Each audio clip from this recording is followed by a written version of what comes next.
Historia e jetës së Miri është e lidhur ngushtë me muzikën, miqësinë dhe një nga humbjet më të dhimbshme në skenën shqiptare, ndarjen nga jeta të Dre Flori.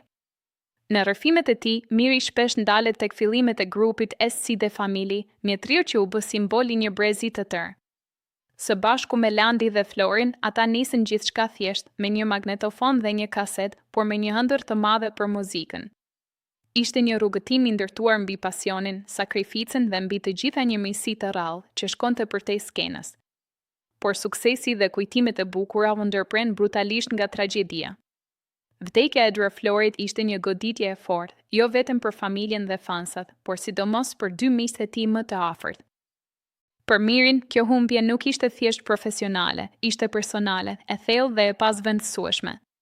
Është fatkeqësia më e madhe për mua, shprehet ai, duke treguar se ende sot dhe kësaj dite është e vështirë ta besoja atë që ndodhi.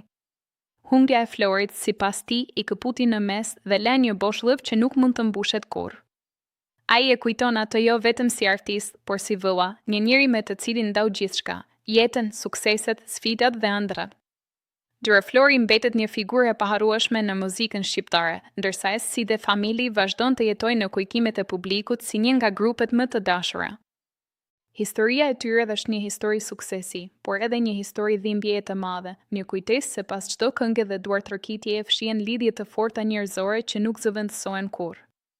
Sot, për Mirin dhe për të gjithë ata që i kanë ndjekur, kujtimi i Florit nuk është thjesht nostalgji, është një plagë që ende dhem, por edhe një motiv për të mos harruar kurrë njeriun dhe artistin që la gjurmë të pashlyeshme.